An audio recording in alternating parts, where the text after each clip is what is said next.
इस तरह हमारी बॉडी में एक ढांचा है जो कि हड्डियों से मिलकर बना होता है और ये हमारी बॉडी को एक ख़ास शेप देता है और इसके अलावा हमारे जिस्म में जितने भी ऑर्गन्स हैं तो इनको सपोर्ट देता है, स्ट्रक्चरल सपोर्ट। तो पहले पढ़ते हैं साइटोस्केलेटन के नाम से भी पता चलता है कि साइटो का मतलब है साइटोप्लाज्म और स्केलेटन का मतलब है फ्रेमवर्क या ढांचा। ओके, इसके बाद आता है इसकी definition. So it is the network of protein fibres that extend throughout the eukaryotic cell. तो जिस तरह पहले मैंने कहा कि ये प्रोटीन से मिलकर बना होता है, मुख्तलिफ़ किस्म के प्रोटीन होते हैं जो कि सेल में पाए जाते हैं और इसको सपोर्ट और शेप देते हैं। इसके बाद आती है इसकी डिस्कवरी। तो it was first reported by Koltsov in 1928। 1928 में एक साइंटिस्ट था कोल्सोफ, तो इसने पहले इसको डिस्कवर किया था। इसके बाद इस पे स्टडी होती रही और आखिर में 1977 में कोहिन नामी एक साइंसदान था जिसने इसको कंफर्म किया कि जी हाँ, सेल में एक साइटोस्केलेटन होता है और ये प्रोटीन से मिलकर बना होता है। अब ये तो हमने पढ़ लिया कि ये प्रोटीन से मिलकर बना होता है, लेकिन ये कौन कौन से प्रोटीन होते हैं साइटोस्केलेटन बनाने के लिए। तो आते हैं इसकी कंपोजिशन पे। It is composed of tubulin, actin, myosin and keratin protein. तो ये 4 किस्म के प्रोटीन हैं जो कि मुख्तलिफ़ किस्म के साइटोस्केलेटन को बनाते हैं। साइटोस्केलेटन के 3 टाइप्स है, तो वो भी पढ़ते हैं। चलो, तो पहले टाइप है साइटोस्केलेटन का माइक्रोट्यूब्यूल। सो माइक्रोट्यूब्यूल क्या है? They are the long, hollow and cylindrical structures. Microtubule बिल्कुल एक पाइप की तरह होते हैं जो कि अंदर से खाली होते हैं और ऊपर से गोल होते हैं और लंबे होते हैं, तो ये माइक्रोट्यूब्यूल है। माइक्रोट्यूब्यूल को हम साइज़ को देखते हैं तो they are 25 nanometre in diameter. तो इसका 25 नैनोमीटर वाला साइज़ होता है डायमीटर में। अच्छा, सो इसके बाद हम देखते हैं कि ये कौन से प्रोटीन से मिलकर बना होता है। तो ये ट्यूबुलिन प्रोटीन से मिलकर बना होता है जिसका हमने पहले इधर जिक्र किया था, लेकिन it made up of about 13 tubulin proteins. यानी एक ट्यूब को बनाने के लिए, एक माइक्रोट्यूब्यूल के ट्यूब को बनाने के लिए 13 ट्यूबुलिन प्रोटीन की ज़रूरत होती है जो कि मिलके एक माइक्रोट्यूब्यूल के ट्यूब को बनाती है। तो ये आपके MCQs के लिए बहुत ही इम्पॉर्टेंट है। इसके बाद आता है माइक्रोट्यूब्यूल के फंक्शन को हमने पढ़ना है। सो ये पहला फंक्शन जो है ये आप लोगों ने जहन नशीन रखना है, ये बहुत ही इम्पॉर्टेंट फंक्शन है इसका। So it play role in the transport of cellular material. ये सेल के अंदर जो मटेरियल होते हैं तो इनकी ट्रांसपोर्ट करता है। अब ये ट्रांसपोर्ट किस तरह करता है? ये खुद गाड़ी की तरह इसको पहुंचाता है या ये किस तरह इसकी ट्रांसपोर्ट करता है? तो चलो ये भी पढ़ते हैं। So they act as tracts for the movement of vesicle and other material. यानी सेल के अंदर जो भी वेजिकल होते हैं या जो भी सेलुलर मटेरियल होता है तो इसको ट्रांसपोर्ट के लिए ये एक ट्रैक की तरह काम करता है। ट्रैक रास्ते को कहते हैं, तो ये ट्रैक की तरह होता है। आप लोग इधर इस डायग्राम में देख सकते हैं, ये एक माइक्रोट्यूब्यूल है जो कि बिल्कुल एक ट्रैक या सड़क की तरह है। इसके ऊपर एक वेजिकल है या जो भी सेलुलर मटेरियल है।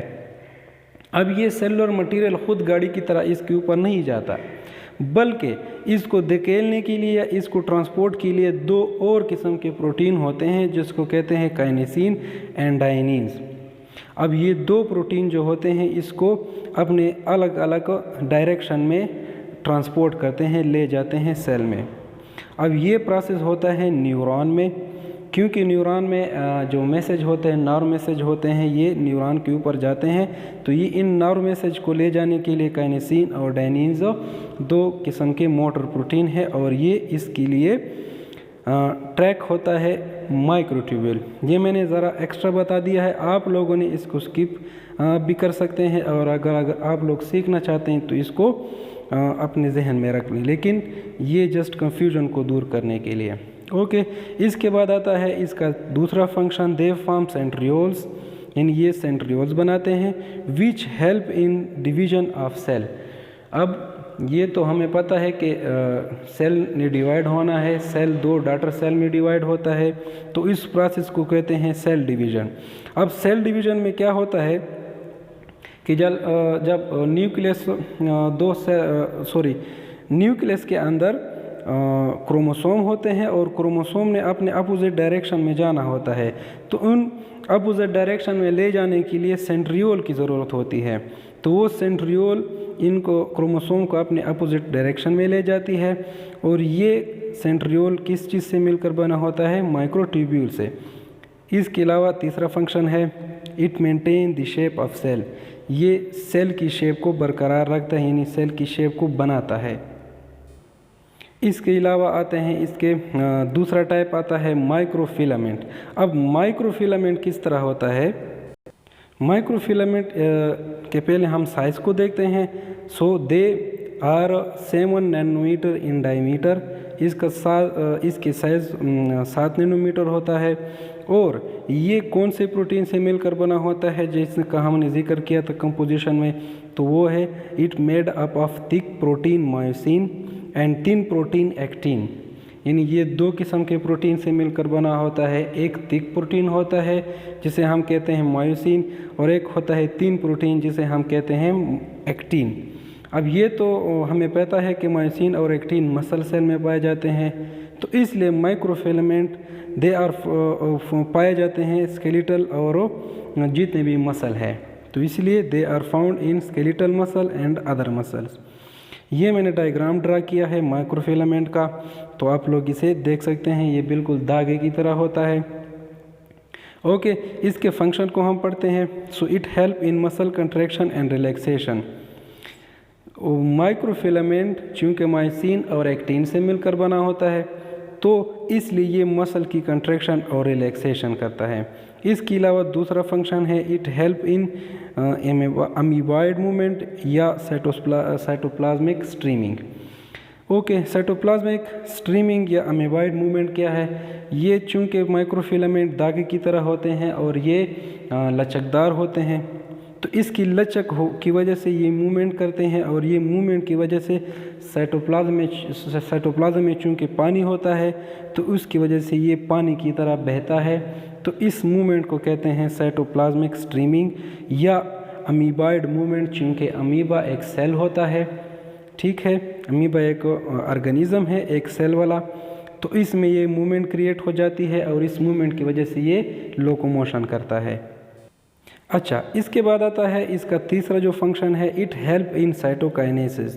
यानी साइटोकाइनेसिस क्या है? It is the part of cell division. यानी सेल डिवीज़न में 2 स्टेजेस होते हैं। एक को कहते हैं कैरियोकाइनेसिस। कैरियोकाइनेसिस में क्या होता है? जो पेरेंट सेल होता है ये 2 न्यूक्लियस में कन्वर्ट हो जाता है।